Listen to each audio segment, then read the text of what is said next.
Vamos ahora con lo que señala el numeral 2 del artículo 24 de nuestro reglamento. El numeral 2 del artículo 24 del reglamento señala que cuando más del 30% del capital de dos o más personas jurídicas pertenece a una misma persona natural o jurídica, directa o indirectamente, por intermedio de un tercero, también se generan partes vinculadas. A tal efecto, lo que hemos querido en la transparencia que tenemos al frente, pues es un poco, si se quiere, combinar un conjunto de situaciones que pudieran darse. Veamos nuestra gráfica. Supongamos que entre A y B existe una participación directa igual al 32%. Supongamos además que entre A y C existe una participación de manera directa del 100%. Y por último, supongamos además que entre C y D existe una participación directa también igual al 70%.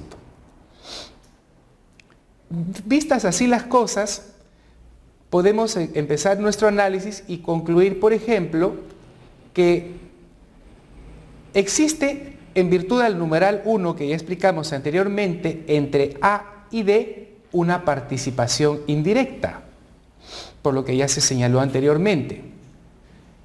Y además que A y D son partes vinculadas. De otro lado, también resulta claro que entre A y B existen partes vinculadas. Pero en virtud de lo que acabamos de señalar en nuestro numeral 2, existe además una vinculación entre B y D y una vinculación entre B y C, ¿no? Eso es lo que daría eso es lo que en esta situación planteada, de cara a lo expresado en el numeral 2, eso es lo que tendríamos como resultado. El numeral 3 del reglamento nos señala de manera literal lo siguiente: en cualquiera de los casos anteriores, cuando la indicada proporción del capital pertenezca a cónyuges entre sí o a personas naturales vinculadas hasta el segundo grado de consanguineidad o afinidad, también se dan partes vinculadas. Bueno, en nuestro ejemplo graficamos esta situación de cónyuges o parientes hasta segundo grado, donde, por ejemplo, esta persona natural tiene una participación del 31% en la empresa A y esta otra persona natural también tiene una participación similar al 31% en esta empresa B. De cara a lo que hemos señalado y lo que precisa el numeral 3 del artículo 24, las empresas A y B son vinculadas, pues una proporción mayor al 30% pertenece a cónyuges o a parientes hasta el segundo grado. Veamos ahora lo que señala el numeral 4 del reglamento.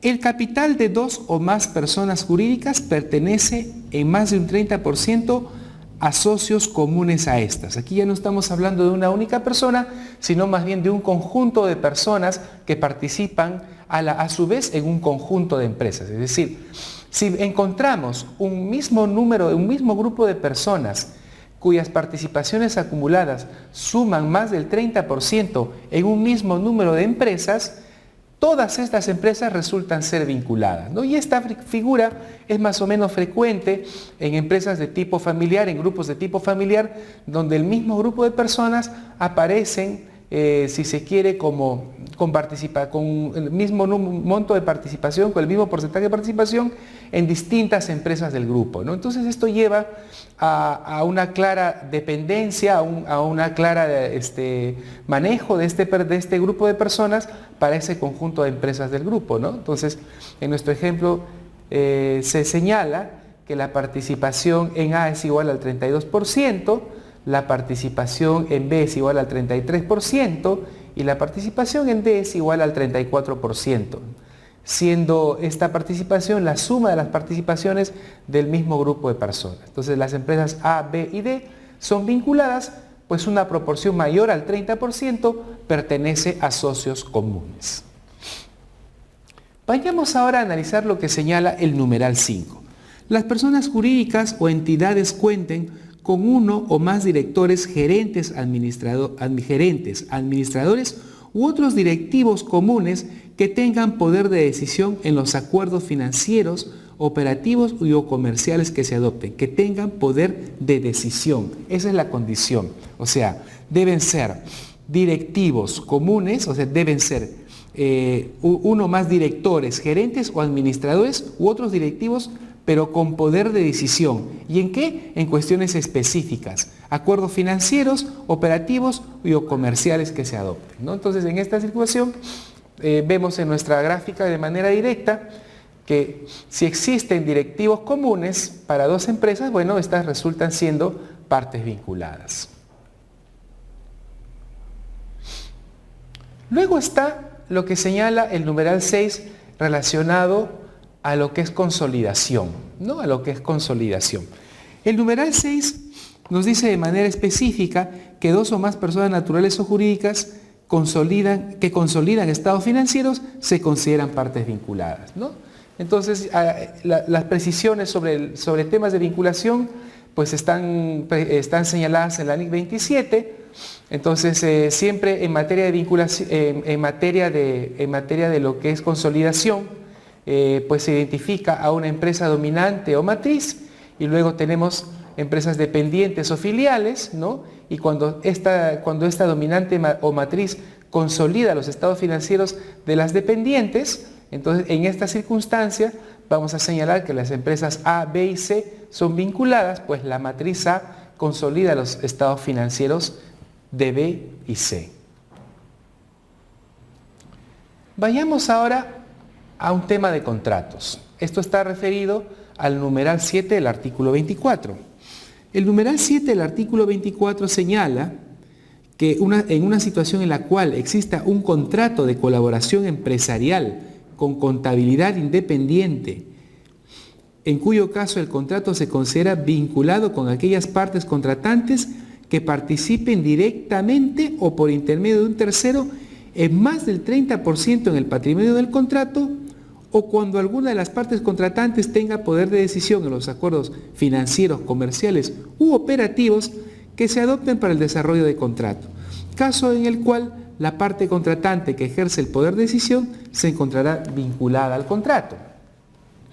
En nuestro ejemplo tenemos la participación de B, que es de un 80% con el contrato, y de otro lado tenemos la participación de A en B, que es del 70%. Luego, de acuerdo a nuestras reglas anteriores, existirá una participación indirecta de A con el contrato, y por otro lado tenemos, a manera de ejemplo, esta participación de C con el contrato, que es del 10%. De cara a lo que señala el numeral 7 del artículo 24, B está vinculada con el contrato directamente en vista de su participación, A está vinculado con el contrato de manera indirecta, y C estaría vinculada al contrato solo si tiene poder de decisión en los acuerdos financieros, comerciales u operativos, toda vez que la participación de 10%, de acuerdo a lo que señala el numeral 7 del artículo 24, no le alcanza para tener una participación en virtud, o para generar una parte vinculada en virtud de su participación en el patrimonio del contrato. Cuando son, bueno, el numeral 8 dice casi una tautología, pero cuando se trata de contratos de colaboración empresarial sin contabilidad independiente, ¿no? Bueno, los contratos vistos así, bueno, en ningún caso, la verdad que un contrato en puridad es una persona jurídica, solamente es un acuerdo entre partes, pero cuando se trata de contratos de colaboración empresarial sin contabilidad independiente, bueno, lo que hay que tener en cuenta son las reglas de vinculación previstas en el reglamento. Es decir, no hay regla específica para una situación de contrato de colaboración empresarial sin contabilidad independiente. Luego tenemos el tema de las asociaciones en participación, ¿no? En una asociación de participación, cabe recordar que existe un asociante que es el que da la cara por al negocio, mejor dicho, es el que, digamos, lleva a cabo principalmente la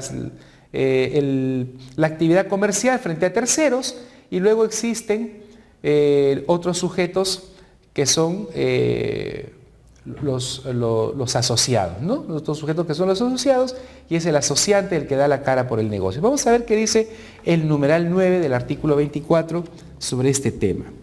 Dice, una situación en la cual exista un contrato de asociación en participación en el que alguno de los asociados directa o indirectamente participe más del 30% en los resultados o en las utilidades de uno o varios negocios del asociante, en cuyo caso se considera que existe vinculación entre el asociante y cada uno de sus asociados. Esto es, si por ejemplo A participa en más del 30% de las utilidades, así en nuestro ejemplo en 32%, A está vinculada al asociante, y en el caso de que B tomara decisiones financieras, comerciales u operativas, B también se consideraría vinculado al asociante. Vamos al tema del numeral 10, que nos habla de los establecimientos permanentes, ¿no? Tenemos el numeral 10, del 24, que nos señala que una empresa no domiciliada, una situación en la cual una empresa no domiciliada tiene uno o más establecimientos permanentes en el país, en cuyo caso existe vinculación entre la empresa no domiciliada y cada uno de los establecimientos permanentes entre ellos o entre sí. Solo hay que recordar que un establecimiento permanente no es una empresa distinta, sino más bien es una extensión de la empresa principal, si se quiere, ¿no? Entonces, en puridad, un establecimiento permanente de una determinada empresa, siendo esta una extensión, pues si vamos a ser estrictos en la definición de establecimiento permanente, pues no cabría hablar de operaciones entre establecimiento permanente y casa central, si se quiere, ¿no? Porque es en el fondo la misma empresa. Lo que se ha optado aquí es por una ficción de separar de manera ficticia el establecimiento permanente como una empresa independiente a efecto de poder evaluar el valor de mercado de las transacciones que tiene lugar entre el establecimiento permanente y la casa matriz, ¿no? Entonces, es así que el reglamento ha previsto que existe vinculación a efectos de ceñirse a la regulación de precio de transferencia entre una empresa no domiciliada y sus establecimientos permanentes en Perú, ¿no? Ya digo, esto es una ficción que, bueno, hay que señalar que en primer término se adoptó en esta regulación de precio de transferencia en Perú, y luego ya en las directrices de la versión 2010 de la OCDE hemos visto recogido este criterio, ¿no? El de considerar el establecimiento permanente como empresa aparte de la casa matriz a efecto de evaluar el valor de mercado de las transacciones que tengan lugar entre ellos. Y de la misma manera, una empresa domiciliada y sus establecimientos permanentes no domiciliados. No es la regla exactamente la misma. Hay una empresa residente en Perú y tiene establecimientos permanentes en otras jurisdicciones, entonces se considera que estos establecimientos permanentes son partes vinculadas, ¿no? A y C son vinculados, siendo que A es un establecimiento permanente y C la residente, y luego B y C también son vinculadas, siendo que B es otro establecimiento permanente y C la residente.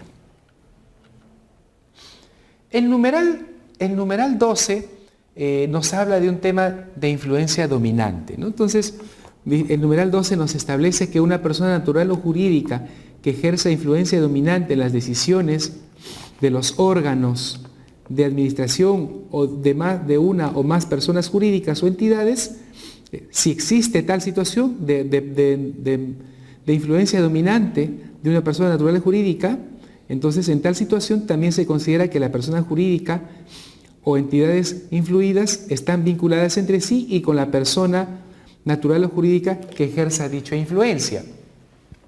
Aquí, cuando hablamos de influencia dominante, no nos estamos refiriendo a las otras causales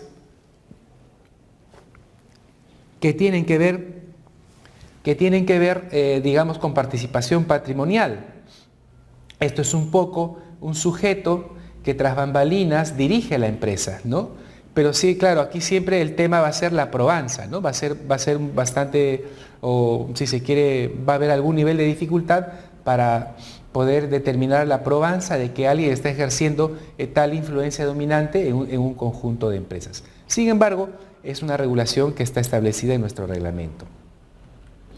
Luego tenemos la famosa regla del 80-30, ¿no? La famosa regla del 80-30, que es solamente válida para partes vinculadas residentes en Perú, cuando las dos partes vinculadas son residentes en Perú, ¿no? Entonces, lo que dispone el numeral 13 del reglamento, del artículo 24 del reglamento, es que si 80% o más de las ventas de una empresa es equivalente a por lo menos el 30% de las compras de otra empresa, entonces estas dos empresas son partes vinculadas, ¿no? Entonces, vamos a ver, si de lo que yo produzco, el 80% lo vendo a una única empresa y para esta empresa tales adquisiciones son el 30% de sus adquisiciones, entonces la regulación ha previsto que existe una vinculación. Hay que señalar aquí, y es bueno comentar, que esta regulación pues en alguna medida ha tenido detractores, porque lo que se ha señalado es que si bien es cierto, existe una clara, si se quiere, relación comercial desde esa perspectiva, desde la perspectiva comercial, existe probablemente unos lazos muy claros, pues resulta poco probable que alguna de las empresas o que la empresa que vende el 80% de alguna manera le diga qué hacer a la otra empresa que compra esta mercadería o pueda influir en sus decisiones comerciales, ¿no? Entonces eso es lo que se ha señalado. Sin embargo, hay que precisar que esta norma, digamos, no es la única, no es una norma que solo existe en Perú, existe también en otras jurisdicciones, pero ya digo, pues tiene sus detractores, ¿no? Tiene sus detractores. Sin embargo, es lo que ha establecido nuestro reglamento.